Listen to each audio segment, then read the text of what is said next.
So in the last part, we talked about the phase diagram of pure substances. So we'll now discuss briefly, I'll give you an overview of the properties of properties of mixtures, basically the thermodynamic of mixtures. Now, when you talk about mixture, if you remember your old literature, that if I have, say, a mixture of two components like A and B, which are non-reactive, so and then suppose we are mixing these two together. So the first thing we ask this question, suppose A and B are both liquid. Let's take an example. Let's say A is water and B is, say, ethanol.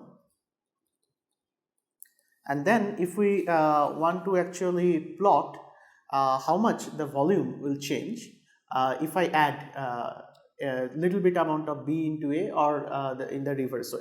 So what I am plotting right now is basically the mole fraction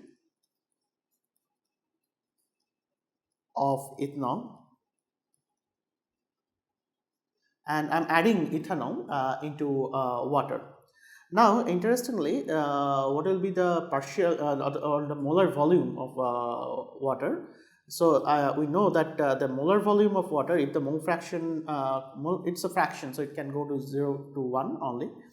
Now, when it is 0, so it's pure water. So the molar volume will be nothing but 18.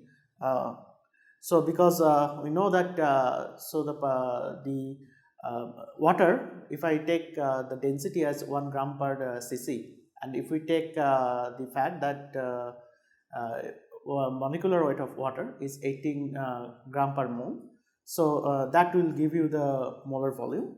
And then we see that for ethanol it will be like 58, you can easily calculate it from, but the density is required. And then the variation of the partial molar volume will be something like this. So this curve is for partial molar volume of water, and this curve is partial molar volume for ethanol. Now the partial molar volume is defined as the change in the total volume if we just add some amount of the ith component, and this is the definition of the partial molar volume, the change in the total volume. Now since water and methanol are miscible, now we see that the volumes just do not get added up. So it's a very the nature of the curve is very complicated. As you can see, there is an initial increase in the partial molar volume, and then there is a decrease, and similarly there is a decrease in the partial molar volume of ethanol, and then it increases.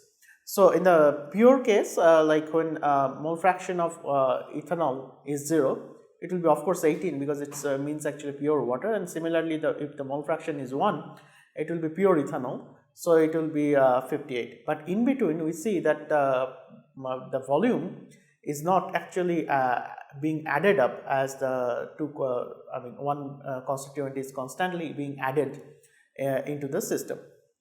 Now similarly, just like partial molar volume, we can also define something relevant to the chemist, actually, the chemical problems. And as we said that most of the chemical reactions are done under constant pressure and temperature. The question we are asking is that at constant pressure and temperature, if we also change the number of moles of the constituents, which quantity we should look at, and that is by the choice is obviously the Gibbs free energy. So in a similar way, we can actually define partial molar Gibbs free energy, so which is defined as in the same way like we define the partial molar volume. So this is the change in the Gibbs free energy if we keep on adding one constituent and keeping all other parameters same. So in this case, actually I have to keep pressure and temperature fixed, and also the other constituents I have to keep fixed. So and then I have to take the sum over I. So here actually I have to always keep in mind that when I am changing one component, I am keeping the all other constituents same. For example, if I have I equal to A and B, So I have only two component system. So the partial molar volume will be defined as the change in the volume if I change the amount of A times the change in amount of A, but when I did this change I kept uh, the amount of B constant and also other thermodynamic parameters which are pressure and temperature constant, plus I had del V del NB at constant pressure, temperature NA into dNB. So this is the overall expression. So similarly, if we want to write an overall expression for dg or the partial change in the Gibbs free energy, so then for a two component system it will be something like del G del Ni. If I have the components as A and B, I'll have constant pressure, temperature and NB into dNA, plus I will have the corresponding change with respect to B if I keep the pressure, temperature and amount of A constant. So in this way you can actually define the partial molar volume, and one of the interesting thing is that since we are talking about the change in Gibbs free energy per change in the mole, so we know that Gibbs free energy per unit mole is nothing but the chemical potential. So by definition we see that the chemical potential of the ith component is actually defined as del G del Ni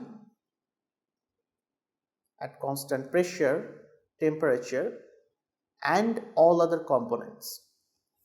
So we can actually rewrite this equation, the dg equation, as it will be actually sum over mu I dni, sum over I. So the mu I is defined as this quantity. So we know that actually the total differential of dg is nothing but vdp minus sdt. This is for one component system, this part, where actually I have only a pure substance. But for a mixture I will have an addition, because for mixture I can also change the number of moles keeping the pressure and temperature constant, and that gives rise to an additional term. So this is basically the change in Gibbs free energy, a differential change in Gibbs free energy for a mixture. Now we can actually just like we define the mu I as a derivative in G, you can also express it in terms of derivative of the other thermodynamic parameters, let's say for example the internal energy. Now how do you do it? Because you can always get back your expression for U, because you know that G is nothing but H minus Ts. Now what is H? H is nothing but U plus PV minus Ts, and then you can actually take the derivative. What is the relationship between dg and du, and from that you can easily figure out that if we use that, so then you will see that this mu I is also equal to the partial derivative of the internal energy with respect to the change in constituents when the entropy and the volume and the all other constituents are kept constant. Now these are actually equivalent definition. I can define the mu I in terms of the change in Gibbs free energy. I can define the mu I in terms of change in internal energy. But for Gibbs free energy change, the other than the constituents, the constant parameters are pressure and temperature, whereas for internal energy the constant parameters are entropy and volume. Now since in most of the chemical process I stated it again and again, we have the natural choice that the pressure and the temperature are kept constant. This is a more useful definition to use than this definition. So although these are all equivalent definitions. Now let us move ahead, and then after this discussion we usually in the basic thermodynamic course we take the total derivative of G, because and then you can always integrate this equation, and then again you can differentiate it, and then what you will figure out is that you will get a very interesting relation that sum over Ni d mu y is basically 0, or if I, and this is very easy to show because I have mu I dni. When you integrate it, it will be mu I ni. Then when you take the derivative once again, you will have derivative with respect to mu and derivative with respect to n, and then you arrive at this equation. This sum is over I, and this equation, as you know, is known as Gibbs-Duhem equation.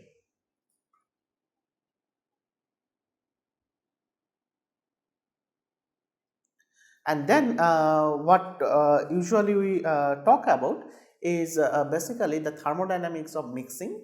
And the first thing which we talk about there, if we have say two ideal gases and if we are just mixing them, what will be the change in the Gibbs free energy? Again, this is basically an the driving force here is entropic, in the sense that we have actually one particular species confined in one particular region, let's say something like that. So I have say A molecules are here, and suppose these are all gaseous species, and then I have actually B molecules here confined here into two chambers, and then all of a sudden I remove this boundary between them. So there will be spontaneous diffusion of the molecules, and the A will occupy the entire space and B will also occupy the entire space. The Gibbs free energy will of course decrease due to basically mixing, and this mixing we can formulate very easily.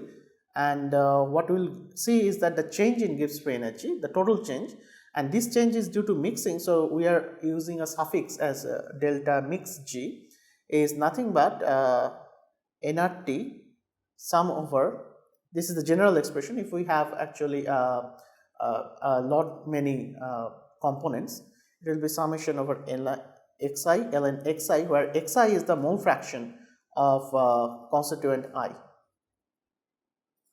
Mole fraction of I. So thus we see that this is basically a general equation for the Gibbs free energy for mixing. Now moving on, we see that we talked about mixing, and then the next thing which we always emphasize is basically what is the thermodynamics of solution. Now when you talk about solution, we have basically two constituents, one is solute and one is solvent. So the question here is that suppose I have a solvent to begin with and I am slowly adding a solute into it. Now if you can actually express everything in terms of the partial pressure, let's say PA is the or the pressure or basically the vapor pressure also, you can think about it like what I am saying here is that suppose I do this experiment in a closed vessel and I have a pure solute, and then I will have a vapor pressure which I am denoting as PA star. So star actually denotes the pure component, and then I have something like say A plus B together, where B is the solute in this case, and the solute does not evaporate. I am saying that only the solvent evaporates, which is A, and now the A actually will be dominating because it's a solvent by definition. So what we see here is that the you can actually do the thermodynamics, and then you will find that this chemical potential of A will be nothing but chemical potential of A in the solution, where actually in presence of B it will be nothing but the chemical potential of A, the pure A, plus RT ln PA by PA star. Now again in this equation or in the previous equation for delta G mixing, you see that we have used nRT, and this nRT comes from PV equal to nRT or the ideal gas equation.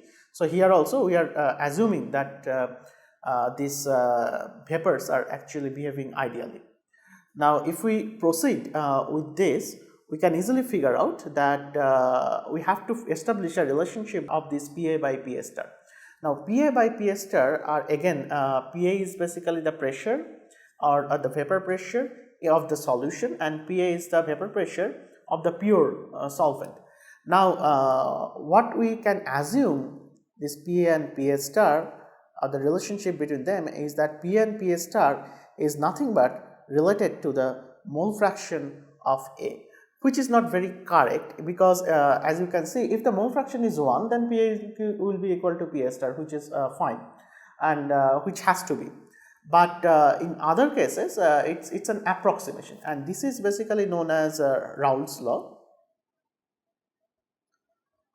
which is valid for ideal solution. And this Raoult's law was developed from the perspective of the solvent. Now again, the solvent and solute are all arbitrary, in the sense that we call solvent that part of the solution which is present in large excess, and solute is the smaller part. Now if we actually plug in into this original equation, then you basically see that mu A is basically mu A star plus RT ln XA. Now this is again this is an approximate equation, and this actually is followed from Raoult's law. Now if you want to actually plot how it will look like, if I just plot the mole fraction and how the partial pressures are changing for A and B, we can actually have a similar plot like we did for our partial molar volume. Now if think about it, like suppose let us plot the mole fraction of A, so which can go from 0 to 1 because it's a fraction. So when it is 0, the pressure will be totally equal to the pressure of B, and this is pure B, so it will be PB star. And when it is purely 1, the pressure will be like PA star, because it's all everything is in A, so it's a pure pure solvent. So the way I have drawn it here, that PB star is higher than PA star, but it's not necessary. And then in between you will see that the total pressure, that should actually the total partial pressure, that should change from PA star to PB star, that is for sure.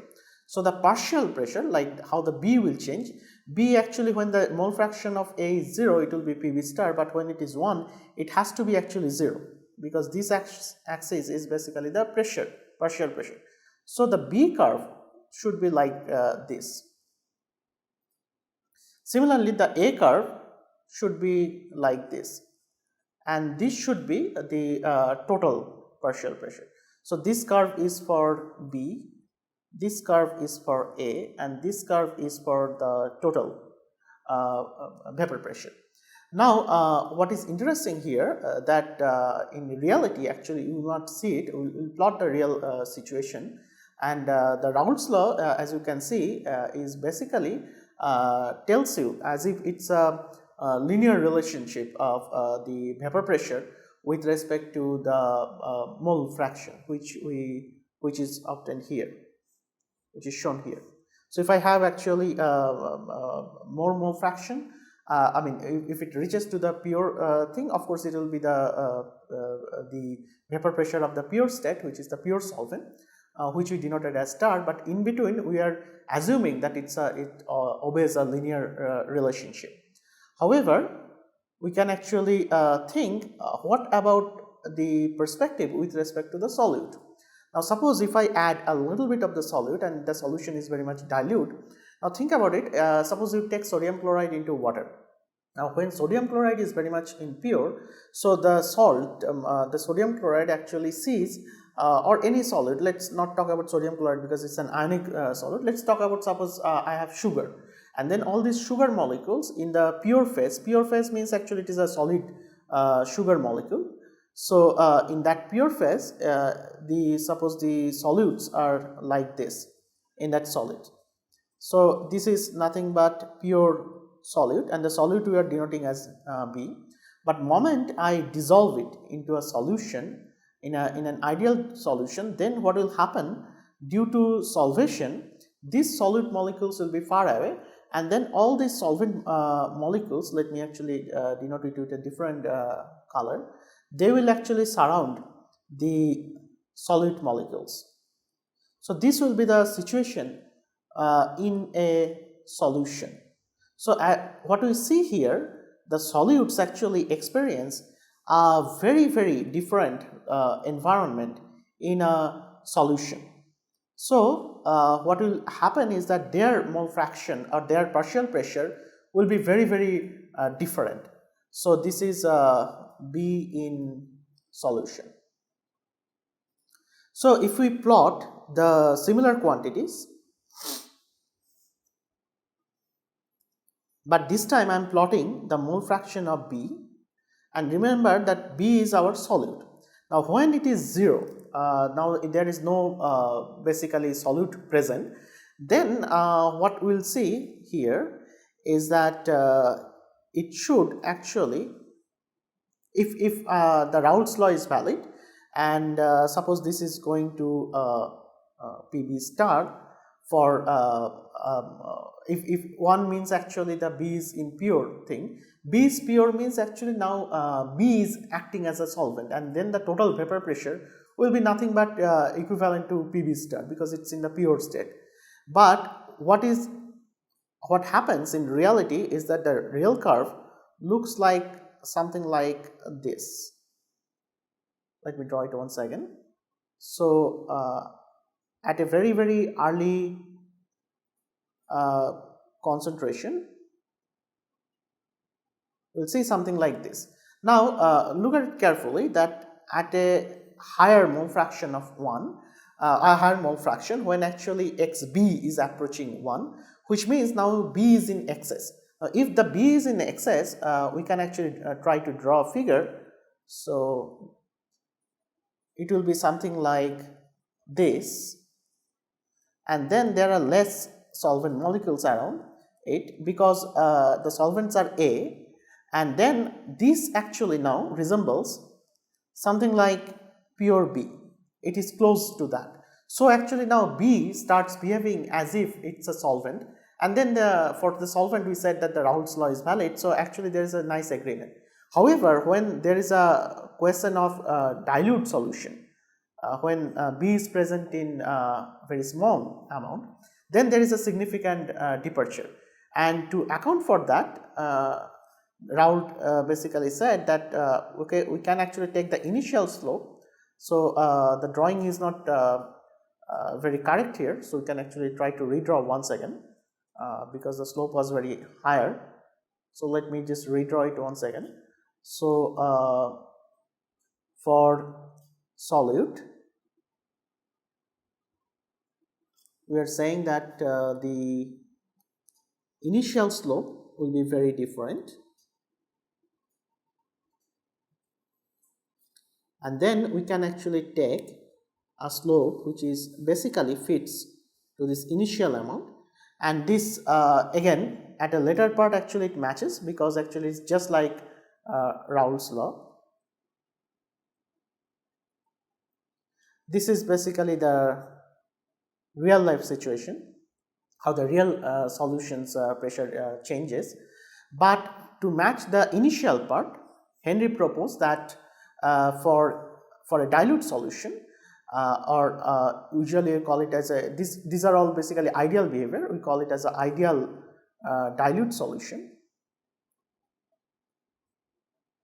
The mole fraction, I mean like or the partial pressure of B in that solution will be nothing but equal to some constant times the xB, which means actually it is proportional to the mole fraction of B, but that constant is an empirically derived constant and which will be obtained from the slope of this curve. So this is the Henry's law. And then we see when actually Henry's law is valid and when the Raoult's law is valid. So it is again Henry's law is from the solute's perspective. When actually you have a very dilute solution, the solute is in less amount, but the departure is more from the ideal solute, which is in solid, I mean like pure solute if you think, and then if you think and the solute in a very dilute solution, because then the environment is very different. There are a lot of solvent molecules around, so which we depicted in this figure. So it's a very different environment. So actually the deviations will be huge. But when we are adding the xB, or the increasing the mole fraction which is xB, we see that B is actually reaching a pure state. Then actually it will behave as if actually it's just like a solvent, and then our Raoult's law will be valid. So this is the major difference between Henry's law and Raoult's law. And then you can also get some expression for Kb. Again, this Kb is a proportionality constant, it is just an empirically derived quantity. And then the next thing what we discussed in the previous course is basically known as colligative properties.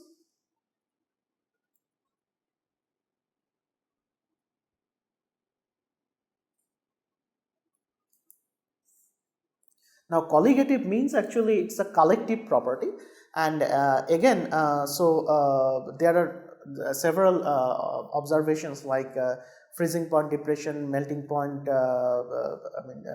boiling point elevation, and then also osmosis and solubility. All these things you can actually explain based on the change in the chemical potential of the solute in the solution. Now, what do you mean by that? Let us just draw our phase diagram for any general system, and suppose we are plotting the chemical potential and versus temperature, or the Gibbs free energy versus temperature. And we know that initially, the solid actually dominates, and this will be the mu versus T curve for the solid. And then there is a phase where actually the liquid dominates, and this is the cross point for solid and liquid. So that cross point we basically call it as a freezing point. And then finally the vapor actually dominates, and this is the vapor temperature curve, and this is the boiling point. Now what happens here is that if we suppose this is suppose for a pure liquid, let's say water. Now suppose if we add salt into water, what will happen? So this is for solid, this is for liquid, and this is for vapor. Now this is for pure water again. Now if I add some amount of salt into the liquid water, what will happen? The chemical potential due to actually a new constituent will actually decrease in solution. So the new curve will actually lie somewhere here, new curve for the liquid. So this is for liquid pure, and this is liquid in solution. Now as a result, as we can see, the cross points of the liquid curve with the solid and the vapor has now changed. Now why we are not changing the solid and the vapor curve? The assumption here is that when you are adding a salt, when we have the vapor phase at a very high temperature, in the vapor phase only water goes, not the salt. Similarly, when we freeze it, the water actually, the assumption here is that the water is actually freezing out from the solid. So in the solid phase or in the vapor phase, it is always the pure water. There is nothing called a solution is getting vaporized or a solution is getting solidified. So only the solvent gets frozen, or the solvent goes into the vapor phase, but not the solid. So this will be true for a non-volatile solute, something like a salt, and this salt will actually change the chemical potential of the solution only in the liquid phase. So as a result, what we can see here, the new freezing point will be actually lower than the earlier freezing point, and the new boiling point will be actually higher than the earlier boiling point. And so this is known as basically freezing point depression, because we are having a lowering on the depression in the freezing point, and then we are having elevation in the boiling point. So this can be successfully explained from again by working out the changes in Gibbs free energy, and if you calculate it, you can actually get an estimate for the boiling point elevation, and that you can again connect it to some constant times the mole fraction of B, and that constant if I assume the ideal behavior, so we can show it that it will be nothing but RT square divided by delta H. Now this process is basically vaporization we are talking about, because it's a boiling point elevation, and it's delta H vaporization into XB. Similarly, you can also get a similar expression for the freezing point depression, and you can show it, it will be something like RT star square. Now T star is basically corresponds to the pure freezing point or pure boiling point according to this equation, and this delta H will be nothing but delta H fusion times XB. So these are again empirical relations that actually connects the boiling point elevation and the freezing point depression. And this up to this actually we talked about the thermodynamics of mixing, and then in some courses we actually discuss the phase diagram of multiple components, and which we actually did not discuss in the earlier course. There are also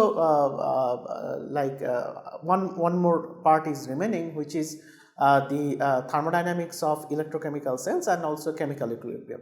So we'll first cover these two topics, which is the thermodynamics of chemical equilibrium, and what are the conditions that actually modify the equilibrium constant, and then we'll move on to discussing about the thermodynamics of electrochemical cells, and from that point onward we'll be talking about electrochemistry and in much more detail.